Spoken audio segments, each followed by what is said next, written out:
नमस्कार, news update में आप सभी का स्वागत है। मैं हूं आपके साथ मधु पोपटानी। रुक कर लेता है खबरों का, जहां प्रधानमंत्री नरेंद्र मोदी हर साल की तरह परीक्षा पर चर्चा कार्यक्रम के माध्यम से देश भर के विद्यार्थियों के साथ चर्चा करते हैं और हाई स्कूल और मीडिएट परीक्षाओं में बच्चों को तनाव से निपटने के गुर सिखाते हैं।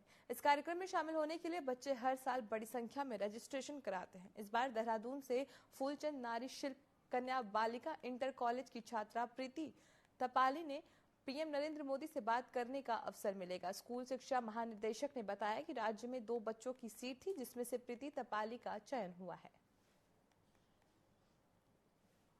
परीक्षा पे चर्चा का 8th एडिशन जो है वो अभी इस पे कार्रवाई चल रही है और इसमें हमारे स्टेट से 2 स्टूडेंट्स का कोटा है और इसमें लगभग 2,98,000 छात्राओं ने जो है रजिस्ट्रेशन करा लिया है, जो लगभग 23% के आसपास है और इसमें गत वर्ष 11% था ये और बढ़कर के लगभग 23% हो गया है।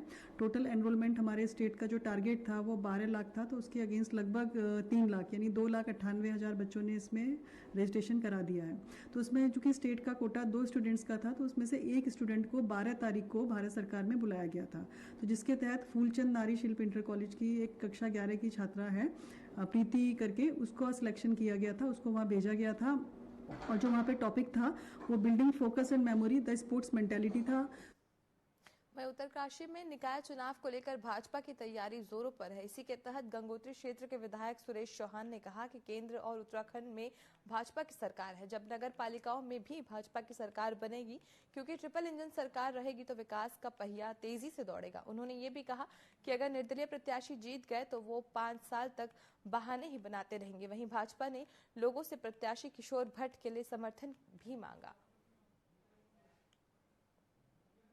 हमारे बहुत ही ऊर्जावान प्रत्याशी यहाँ पर किशोर भट्ट है और हम जनता से यही निवेदन और अपील करना चाहेंगे कि वो उत्तरकाशी शहर जो चारों धाम का जो पड़ाव है, अगर यमुनोत्री और यमुनोत्री के बाद गंगोत्री, गंगोत्री के बाद केदारनाथ और बद्रीनाथ यात्री जाता है, यहीं से गुजर के जाता है, तो हमारा उत्तरकाशी शहर जिसकी स्थिति बहुत लचर है और उसको अच्छा करने की जरूरत है। मैं इसके लिए दिन रात प्रयासरत हूँ और जिस तरह से हमारे प्रदेश के यशस्वी मुख्यमंत्री माननीय धामी जी लगातार हमारे शहर की चिंता करते हैं, उसी तरह से मैं जनता से अनुरोध करना चाहता हूं, जो विकास की रूपरेखा है, अगर हमारे ट्रिपल इंजन की सरकार, नगर पालिका का बोर्ड और नगर पालिका अध्यक्ष हमारा बनता है, तो उत्तरकाशी में चाहे स्थापत्य का मामला हो, चाहे कूड़े का निस्तारण का मामला हो, चाहे जुसाड़ा में जल भराव का मामला हो, मैं आपको सिविल लाइन का मामला हो, इन समस्याओं के लिए हम मिलकर काम करेंगे।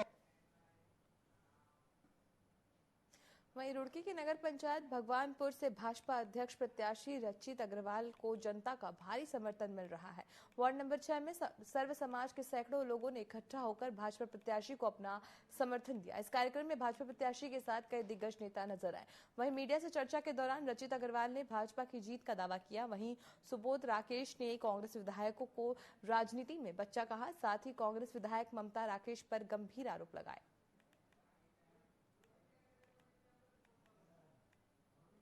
मैं निश्चित रूप से कहना चाहता हूं कि ऐसा नहीं है, ये हवाई बातें करने से कुछ नहीं होता है, धरातल पे बात करनी चाहिए। और ऐसा कोई समाज नहीं है जो एक तरफा के किसी भी पार्टी पे या किसी भी व्यवस्था में कहीं जाता हो। पूरी तरह से व्यवस्था के साथ जितने भी अपने समर्थक, अपने साथी हैं, वो भारतीय जनता पार्टी के का सहयोग करेंगे। ऐसा आग्रह अपने अपने लोगों से हमने किया है और निश्चित रूप से बहुत मजबूती के साथ चुनाव अभी आगे बढ़ रहा है और 23 तारीख में बहुत मजबूती के साथ ही भाजपा के पक्ष में वोट भी डलने वाला है। जो मेरे वोटर है वो पहले भारतीय जनता पार्टी है, वो व्यवस्था अलग नहीं है। मैं भारतीय जनता पार्टी में नया नहीं आया हूँ। जब पेटियां खुलेंगी कि भारतीय जनता पार्टी के कार्यकर्ता को, रचित अग्रवाल को, जो प्रत्याशी है, उसे कितनी भारी मतों से यहाँ सर्व समाज ने वोट दिया है, ये सबको उस 25 तारीख को जब खुलेगा जब पता लगेगा। ये आज सर्व समाज द्वारा व प्रजापति समाज द्वारा यहाँ पे एक सभा का एक आयोजन किया गया था और मैं बहुत दिल की गहराइयों से इनका अभिनंदन करता हूं कि इन्होंने मेरे वजन के बराबर लड्डुओं में तोला है, उसके लिए मैं इनकी दिल की गहराइयों से बहुत अभिनंदन करता हूं। चुनाव में ख्याली पुलाव तो लोग पकाते रहते हैं, ये चेहरे आपके सामने बैठे हैं, ये जनता आपके सामने बैठी है। आज सर्व समाज का, मेरे प्रजापति समाज का, मेरे कश्यप समाज का, मेरे पाल समाज का, खटी समाज का और मेरे जितने भी समाज हैं, चाहे धोबी समाज हो, अन्य समाज हो, वाल्मीकि समाज हो, चाहे मेरे चमार समाज हो, सभी लोगों ने मिलकर यहाँ समर्थन देने की बात की है।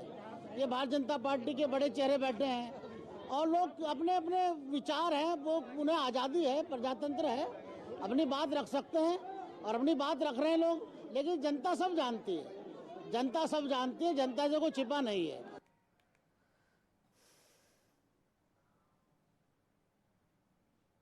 वहीं नगर निकाय सामान्य निर्वाचन को पारदर्शिता के साथ संपन्न कराने को लेकर गुरुवार को पीठासीन और मतदाता अधिकारियों को दूसरा के दिन प्रशिक्षण दिया गया, जिसमें मास्टर ट्रेनरों ने मतदान कर्मियों को उनके दायित्व और कर्तव्यों के साथ साथ निर्वाचन सामग्री के बारे में विस्तार से जानकारी दी।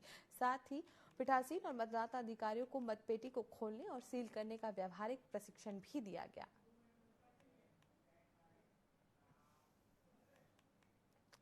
रामनगर में मानवता वन्य जीव संरक्षण की बढ़ती घटनाओं से आक्रोशित ग्रामीणों ने कमऊ मुख्य वन संरक्षण का घेराव किया। ग्रामीणों ने अपनी मांग रखते हुए घटनाओं की जानकारी दी। आक्रोशित ग्रामीणों ने चेतावनी दी कि अगर वन विभाग मांगे पूरी नहीं करती तो एक बड़ा जन आंदोलन किया जाएगा। वहीं कमऊ मुख्य वन संरक्षक धीरज पांडे ने बताया कि मानव वन जीव संरक्षण की काफी घटनाएं सामने आ रही है, जिसको लेकर वन विभाग इन घटनाओं से निपटने का काम कर रहा है।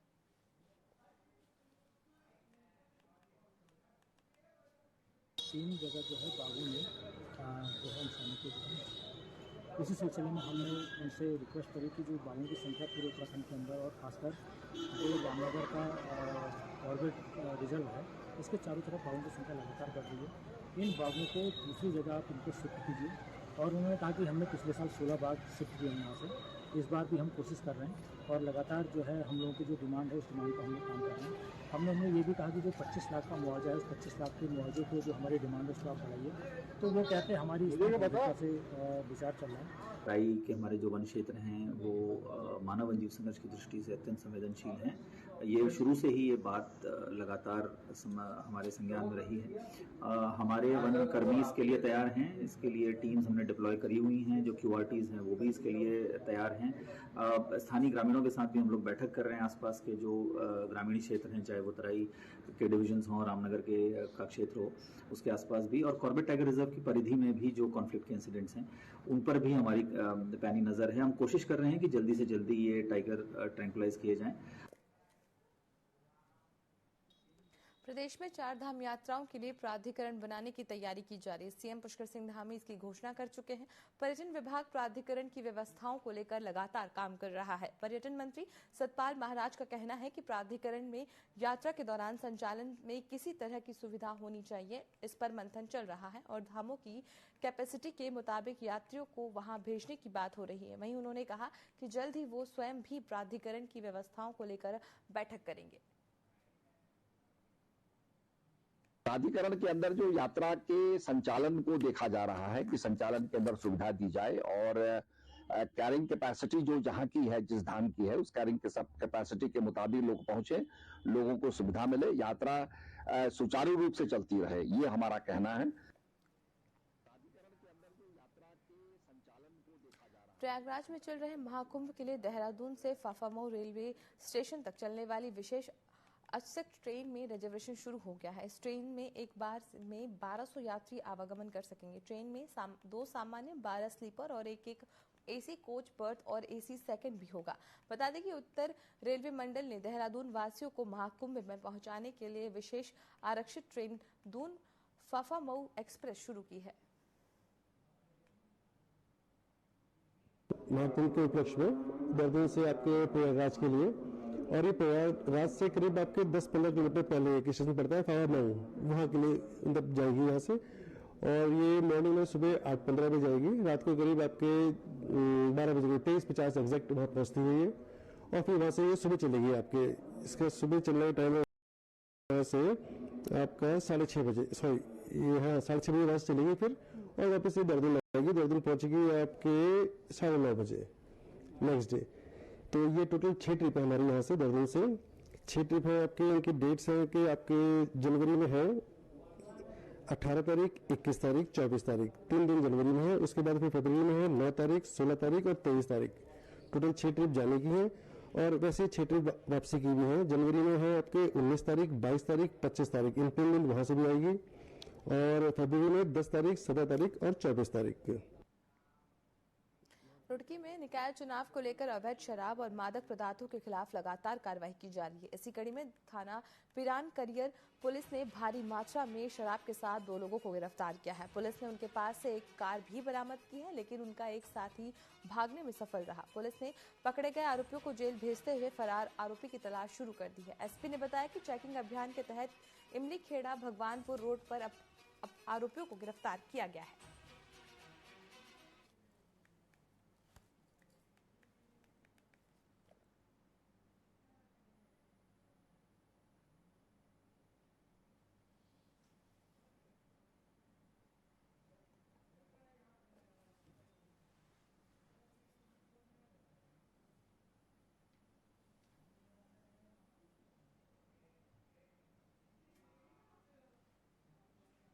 यहाँ रुकते एक छोटे से ब्रेक के लिए, जल्द हाजिर होंगे।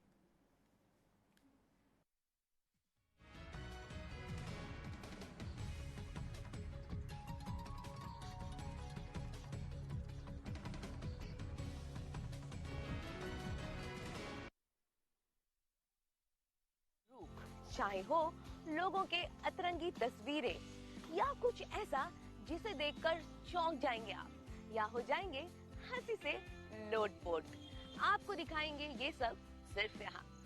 तो मैं अंकिता लेकर आ रही हूँ आपके लिए एक ऐसा स्पेशल शो जिसका नाम है वायरल 24, जहाँ पे होंगे सोशल मीडिया पर वायरल हुए हुए तमाम ऐसे मशहूर वीडियोस। तो देखना ना भूले हमारे साथ हमारा ये शो वायरल 24।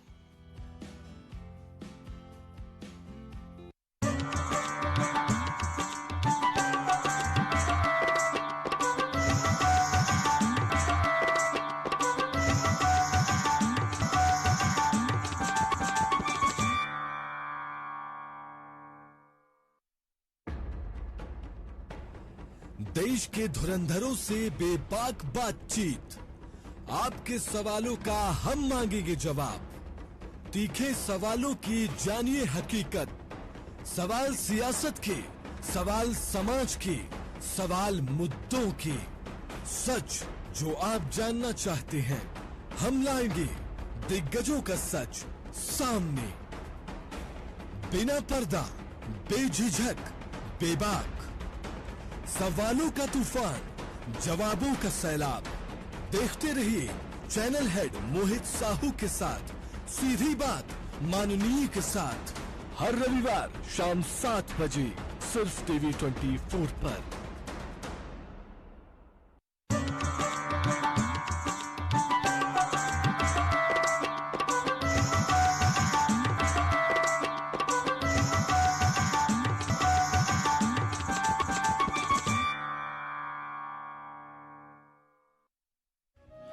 गौ माता, वेद माता, राष्ट्र माता, टीवी 24 की खास मुहिम गौ रक्षा अभियान। प्रातः वंदनीय, सर्वदा पूजनीय गौ माता की सेवा है परम पुण्यदायी। गौ रक्षा का ले संकल्प, गौ रक्षा के लिए बढ़ाएं कदम। गौ सेवा धर्म सेवा, गौ सेवा राष्ट्र सेवा। निभाएं अपनी जिम्मेदारी, गाय की सेवा के लिए आगे आएं।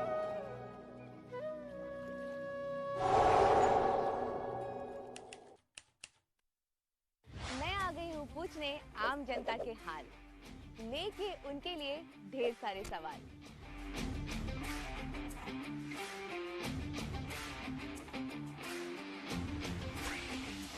जानेंगे उनके रिएक्शन क्विक, क्योंकि मैं लेकर आई हूँ क्या बोलती पब्लिक।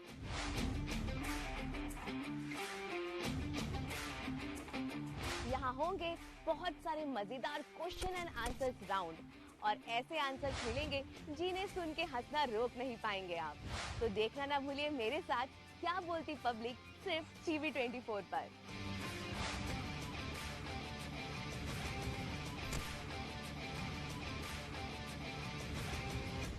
यशस्वी प्रधानमंत्री नरेंद्र मोदी के मार्गदर्शन एवं मुख्यमंत्री योगी आदित्यनाथ के कुशल प्रबंधन से महाकुंभ 2025 अब तक का सबसे भव्य, दिव्य, हरित और सुरक्षित आयोजन होगा। 13 जनवरी अर्थात पौष पूर्णिमा को अमृत स्नान से महाकुंभ 2025 का विधिवत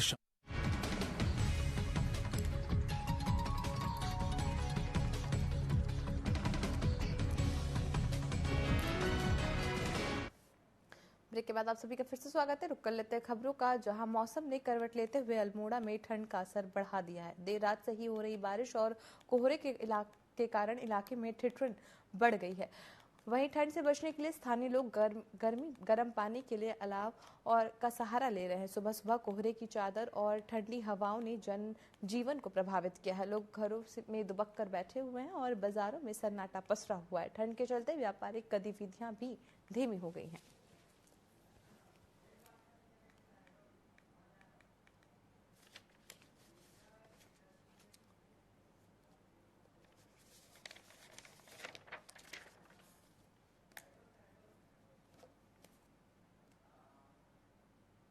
चलिए आपको सीधे लिए चलते शहडोल, जहां पर रीजनल इंडस्ट्रियल कॉन्क्लेव में सीएम डॉक्टर मोहन यादव शामिल हुए हैं।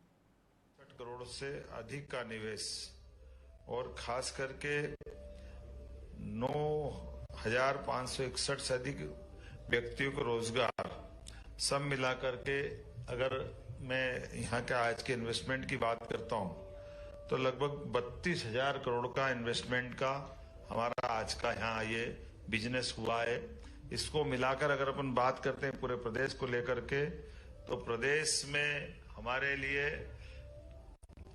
अभी तक की 7 कॉन्क्लेव में ये शहडोल का हमारा अपना जिस प्रकार से इसके बारे में कल्पना की गई थी, सच मानो तो मुझे लगा कि 2-5 हजार करोड़ का इन्वेस्टमेंट आ जाए तो बहुत है, क्योंकि ये शहडोल हमारा कई कारणों से बहुत पिछड़ा था।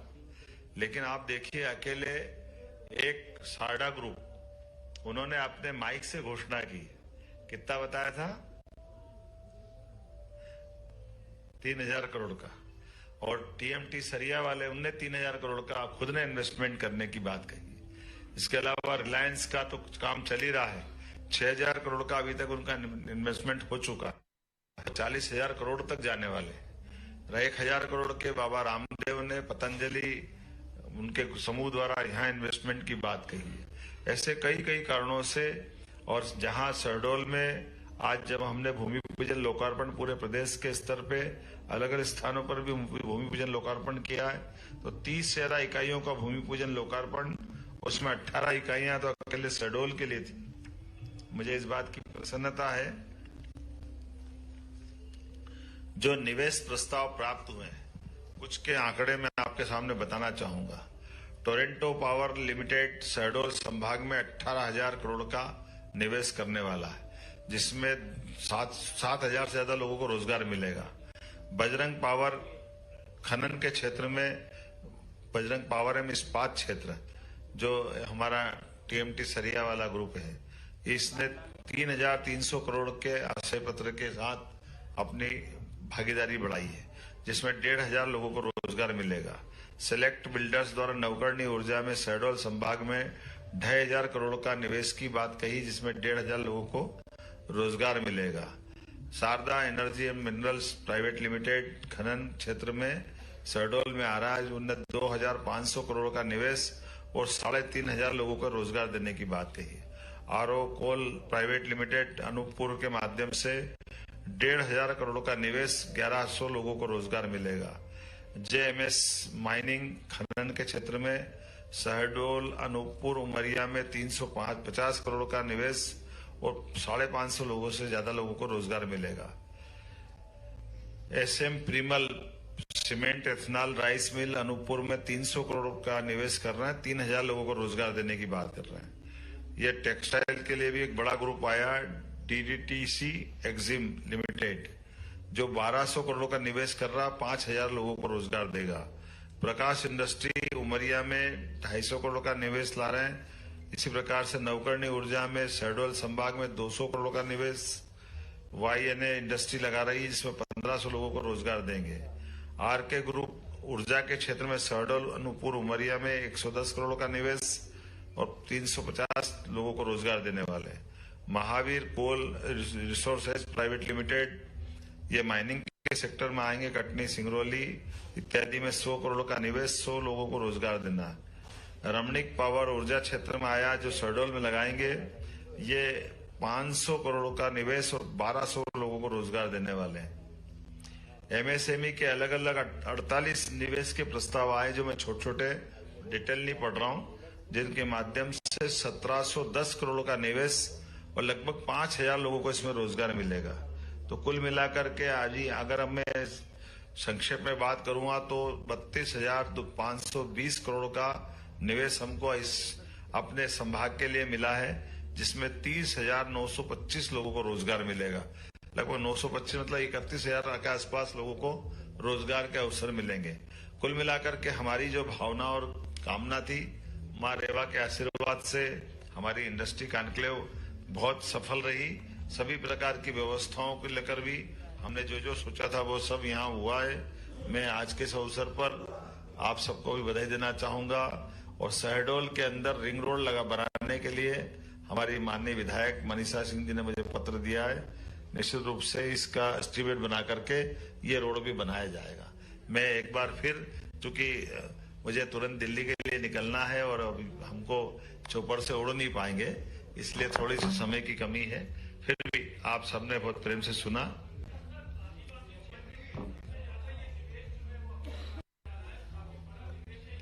जी बिल्कुल धन्यवाद। ये बात सही है कि आमतौर पर इसके जो संभावना है बड़े पैमाने पर, इसकी जो अच्छाई है वो समाज के सामने लाने के लिए हमने इस स्थान का चयन किया और जिस प्रकार से निवेशकों को बुलाया। एक तो अभी मेरे को सुबह अभी मेरे पास बैठे हुए शारदा जी कह रहे थे मैं 450 किलोमीटर दूर से आया हूँ, तो मैं लंबे दूर तो चल के ऐसा लग रहा था कि यहाँ आकर केवल चक्कर लगा के चला जाऊंगा, लेकिन यहाँ के जो वाइब्रेशन आए वो इतने अच्छा आए। फिर मैं लोगों से मिला भी हूँ, कई लोगों से, तो बोले इतने अच्छा व्यवहार है कि मुझे लगा कि यहाँ इन्वेस्टमेंट करना चाहिए। तो 2,500 करोड़ का इन्वेस्टमेंट उनने अपनी आज घोषणा आपके सामने की है।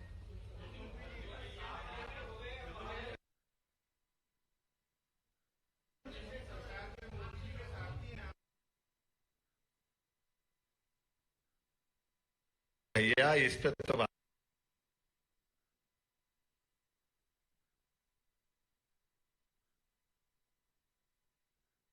आया हूं और मेरे सामने विषय आया तो निश्चित रूप से उस सड़क को अच्छा करा देंगे।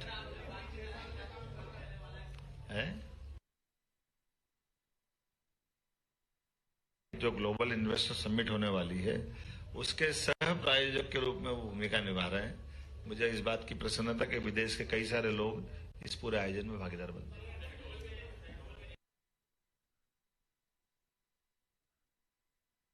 ये एयरपोर्ट, 4 लेन, रेलवे ट्रैक, ये सब सफलता के साथ चले तब तो इन्वेस्टमेंट ला रहे हैं।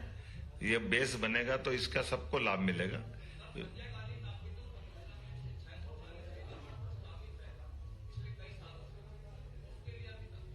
मैं तो 1 साल से हूं यार, मेरे को मालूम नहीं पुरानी।